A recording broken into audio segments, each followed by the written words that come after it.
saya. Ada pantun sebelum saya mulai tausiah buat Ibu Soraya. Ikan gabus di atas rantang. Ikan gabus di atas rantang. Ibu Soraya itu bajunya bagus. Apa udah selesai bayar utangnya? Masih kredit ya. Baik, assalamualaikum warahmatullahi wabarakatuh. Alhamdulillah wassalatu wassalam ala rasulillah, amma ba'd.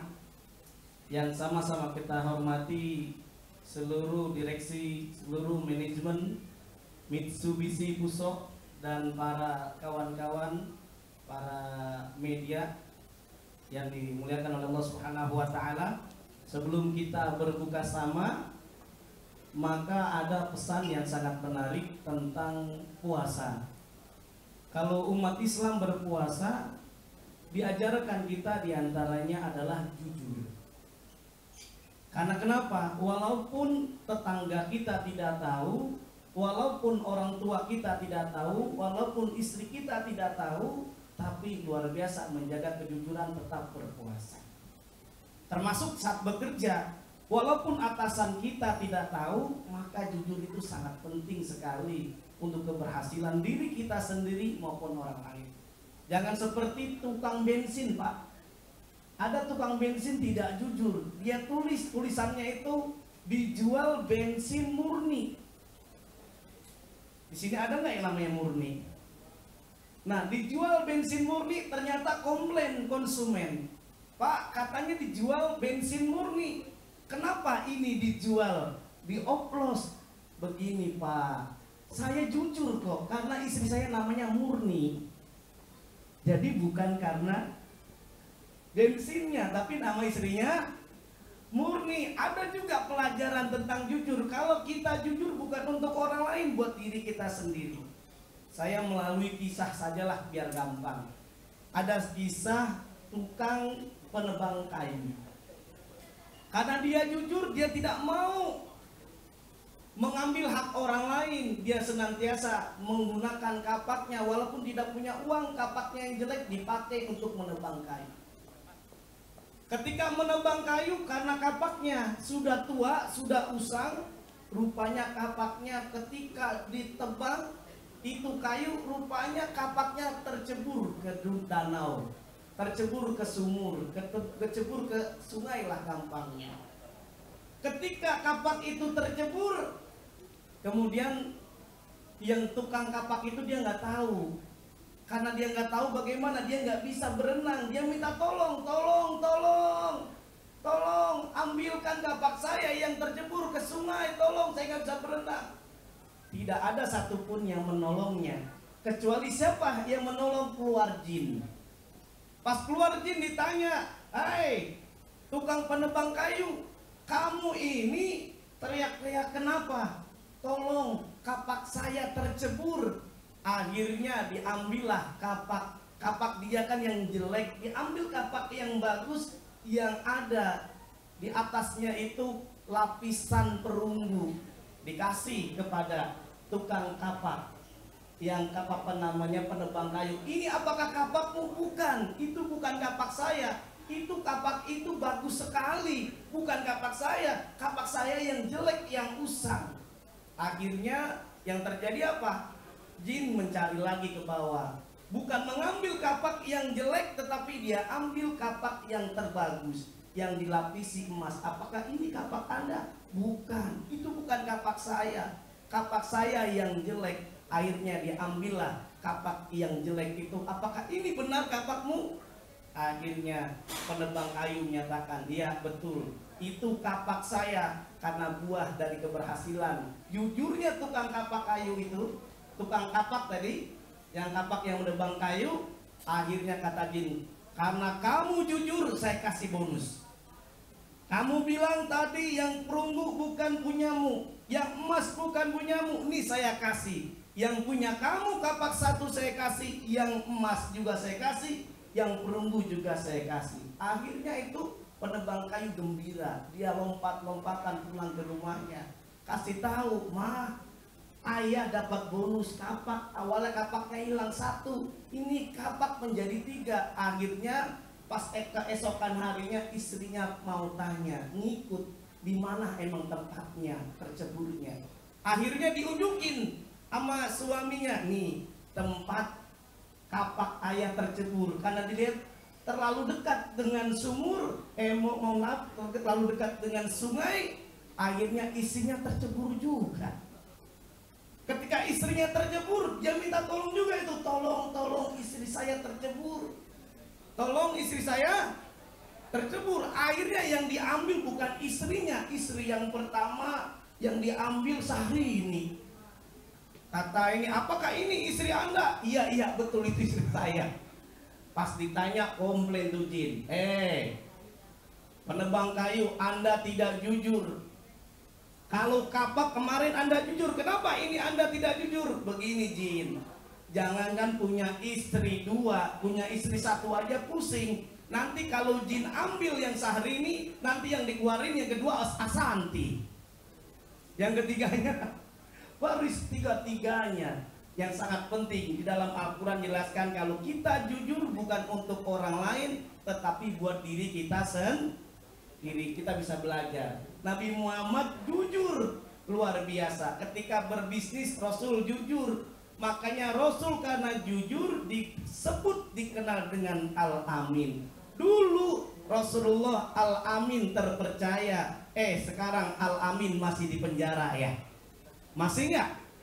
Masih di penjara. Semuanya jujur. Yang sangat penting, puasa bukan hanya melatih kejujuran, jujur diri kita sendiri termasuk bersyukur.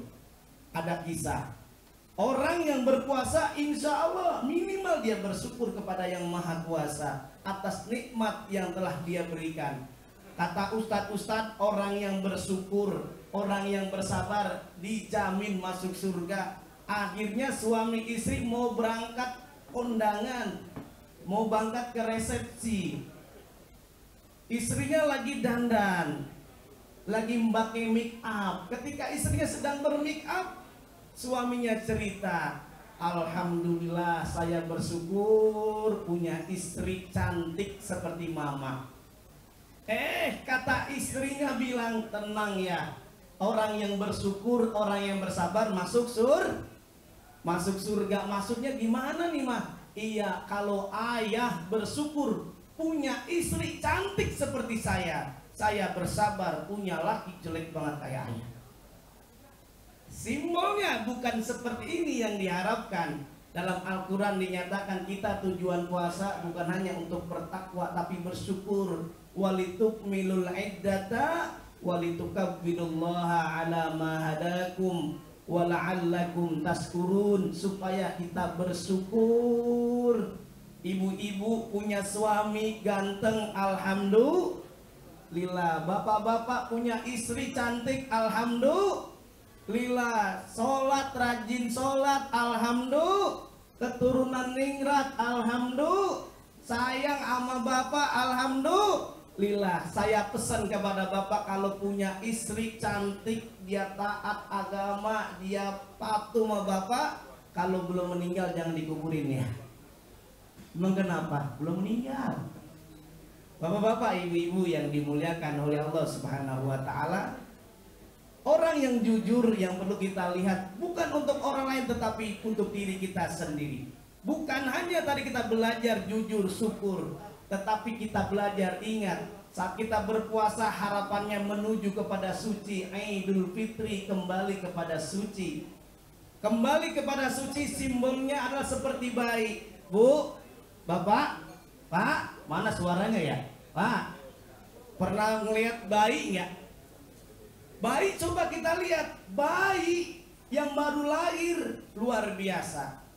Baru bangun tidur dicium enak nggak?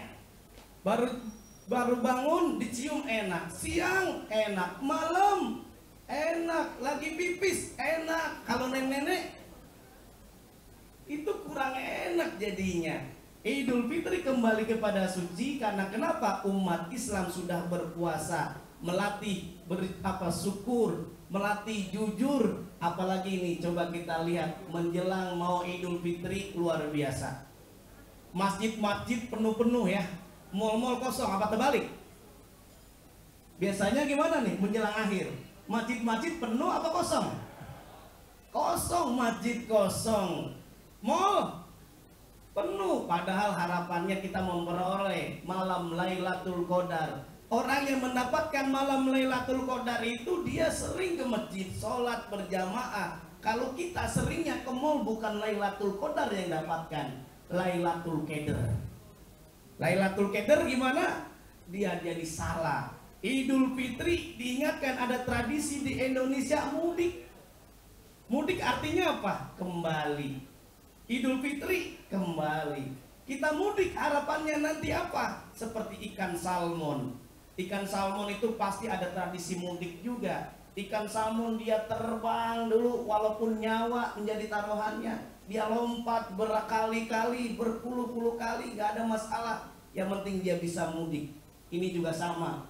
Tradisi di Indonesia. Kadang-kadang ada orang naik motor, 5 orang naik. Boleh jadi banyak yang meninggal dunia, ketabrakan atau apa. Karena kenapa? Intinya mudik pengen ketemu dengan silaturahim, dengan keluarga, dengan handai tolan.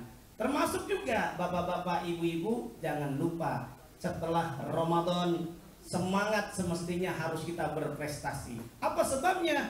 Ramadan adalah bulan prestasi. Apa sebabnya prestasi? Bisa kita lihat menurut penelitian yang dilakukan oleh Alan Cox, Dr. Alan Cox itu dari Amerika Serikat. Dia menyatakan orang yang berpuasa itu akan berprestasi. Dia melakukan uji coba terhadap 2 kelompok mahasiswa.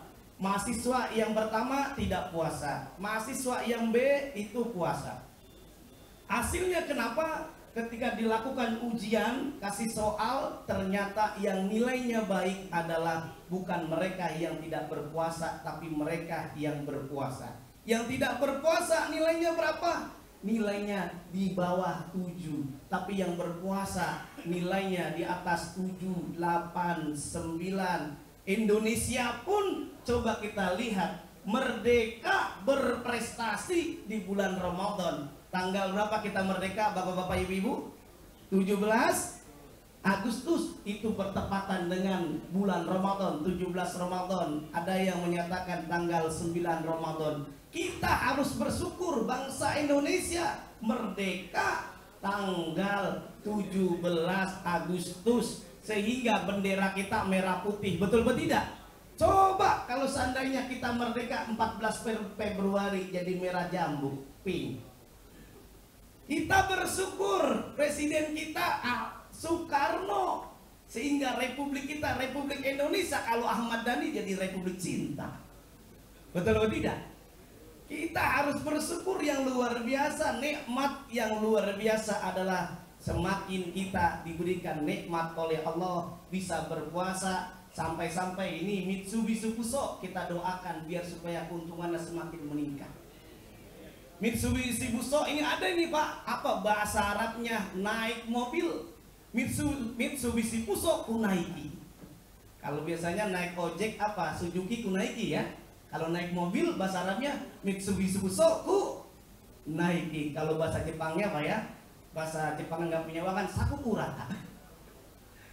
Nah, kalau selamat malam kan baru konbanwa, sayonara. Oke.